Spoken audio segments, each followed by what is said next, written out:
বাচ্চাকে হচ্ছে ডিভাইস দেখান, মোবাইল দেখান, টিভি দেখান, এইভাবে যদি খাওয়ানোর চেষ্টা করে বাচ্চা ঠিকই খাবে, কিন্তু হচ্ছে সে বুঝবে না তার হচ্ছে খাবারের কোন খাবারটা সে খাচ্ছে। খাবারগুলো chips, chocolate, junk food, fast food এগুলো বেশি পছন্দ করে। তো এগুলো বেশি খাওয়ালে যে সমস্যাটা হতে পারে, এগুলো তো আসলে অস্বাস্থ্যকর খাবার।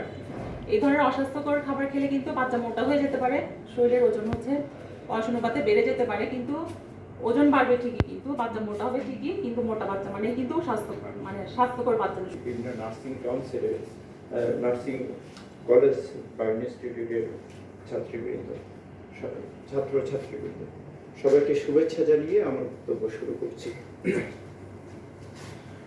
আমার পূর্ববর্তী বক্তা যে বিষয়টা আসলে বলেছেন, এই পুষ্টির ক্ষেত্রে মায়ের ভূমিকা এবং গর্ভকালের ভূমিকা বিস্তারিত আলোচনা করেছে এবং জন্মের পরপর শিশুর পুষ্টি যে বিষয় সেগুলোকে বিস্তারিতভাবে তুলে ধরেছে। তো সেগুলোর সাথে আমি যে জিনিসগুলো আসলে অ্যাড করতে চাই যে হচ্ছে আবার জেনারেশন অপুষ্ট হচ্ছে। এই যে অপুষ্টির একটা দুষ্ট চক্র, এটা আমাদের চলমান। এই দুষ্ট চক্রটাকে যদি ভাঙতে চাই, আমরা যদি স্বাস্থ্যবান একটা জাতি পেতে চাই, তাহলে আমাদের সেই মা হওয়ার প্রক্রিয়া থেকে তাকে শুরু করতে হবে। একজন মা হওয়ার প্রক্রিয়া শুরু হয় তার মাসিক হওয়া থেকে শুরু করে। সেই মাসিক হওয়ার পর থেকে মার যত স্বাস্থ্য সমস্যা আছে যেগুলো তার পুষ্টিতে প্রভাব বিস্তার করে, যেমন এই সময় সে রক্ত স্বল্পতায় যদি ভোগে, তাহলে রক্ত স্বল্পতা নিয়ে যখন সে মা হবে তখন তার বাচ্চা ইভেন বিকলাঙ্গ হয়ে যেতে পারে এবং নানা ধরনের স্বাস্থ্য সমস্যা নিয়ে থাকতে পারে। খাবার এবং আমাদের শরীরবৃত্তীয় গঠনের জন্য অত্যন্ত গুরুত্বপূর্ণ একটি বিষয়। আমরা সবাই জানি এখানে মেডিকেলের সাথে, মেডিকেল সায়েন্সের সাথে আপনারা যারা কাজ করেন প্রত্যেকের কাছ থেকে আমরা এবং পূর্ববর্তী বক্তাগণের কাছ থেকে আমরা তার গুরুত্বটা জানতে পারলাম। আসলে আমি জেনারেল পার্সপেক্টিভ থেকে যদি বলি, পুষ্টি আসলে আমাদের শরীরবৃত্তীয় গঠন থেকে শুরু করে আমাদের প্রত্যেকের জীবনের একটি অন্যতম অংশ, যেটা হচ্ছে আমরা খাবার থেকে পাই এবং আমাদের জীবন ধারণের জন্য অন্যতম গুরুত্বপূর্ণ একটি অংশ। বেশিরভাগ চলাফেরা হয় এখন সবচেয়ে সহজলভ্য। এখন অনেক মানুষ ভিটামিন ডির অভাবে আর্থ্রাইটিস রোগের মতো বা হাড়ের অন্যান্য রোগে ভুগছে, অথচ ভিটামিন ডি প্রকৃতি থেকে আমরা পাই সূর্যের আলোর মাধ্যমে। এখন দেখা যাচ্ছে এই শহরে আমরা বসবাস করি, ফ্ল্যাট বাসায় এই ধরনের জীবন ধারণ করার ফলে সানলাইটের সাথে এক্সপোজার, আমাদের সূর্যের আলোতেও অনেকের যাওয়া কম হয়, অথচ সূর্যের আলোর যদি একটা নির্দিষ্ট সময় 10 থেকে 15 মিনিটেও আমরা সারাদিনে সূর্যের আলোতে এক্সপোজার থাকে, তাহলে কিন্তু কারো ভিটামিন ডির অভাব হওয়ার কথা না। তো এই জিনিসগুলো যদি আমাদের লাইফস্টাইলের সাথেও আমরা নিজেদেরকে অভ্যস্ত করতে পারি সুন্দর একটি লাইফস্টাইলের সাথে, তাহলে আমরা বিশ্বাস করি যে প্রত্যেকের জীবনটা আরো অনেক সুন্দর হবে এবং আমাদের পরবর্তী প্রজন্ম আরো সুন্দর একটি জীবন পাবে। প্রোগ্রামে প্রধান প্রতিপাদ্য যেটা, সেটা হচ্ছে শিশু থেকে প্রবীণ সুষম পুষ্টিকর খাবার সর্বজনীন, সবার জন্য, শিশু থেকে প্রবীণ। মায়ের পুষ্টি নিয়ে আলোচনা করেছেন, শিশুর পুষ্টি নিয়ে আলোচনা করেছেন। আমি অভিজিৎ দাসকে ধন্যবাদ জানাই, উনি আসলে ওভারঅল একটা আলোচনা করতে সবার পুষ্টির দরকার।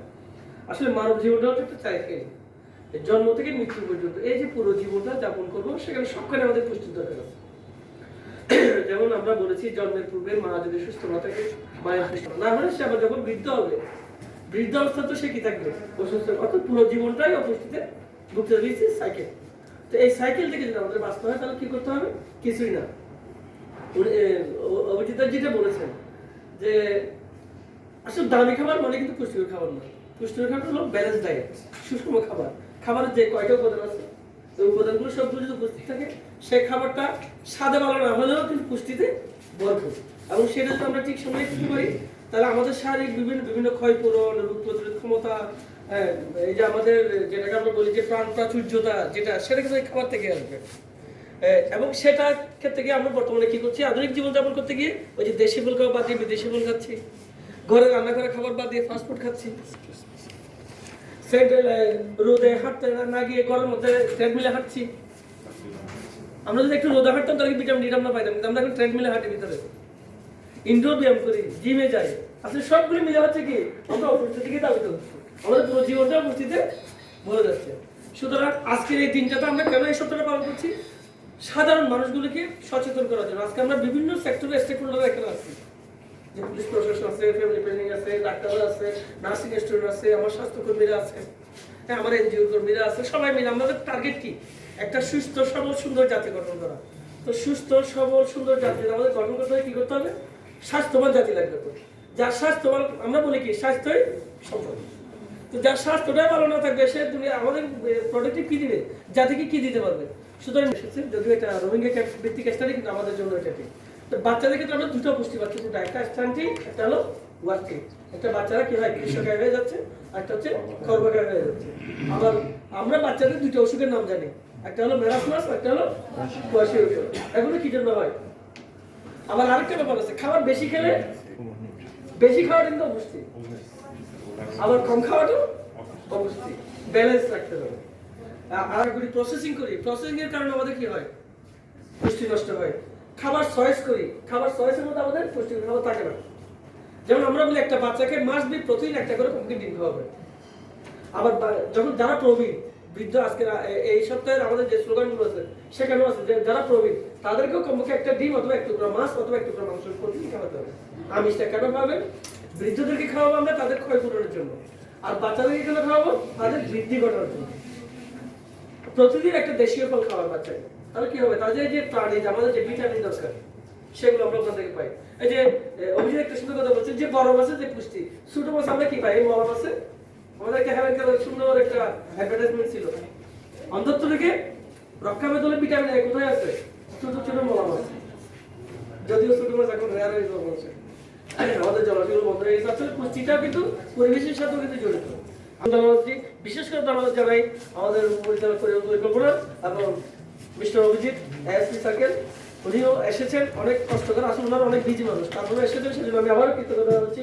এবং আরও কৃতজ্ঞতা হচ্ছি ডক্টর মাইন, যিনি তার ব্যস্ত শিডিউল বাদ দিয়ে আবার কিছু নলেজ শেয়ার করার জন্য এসেছেন।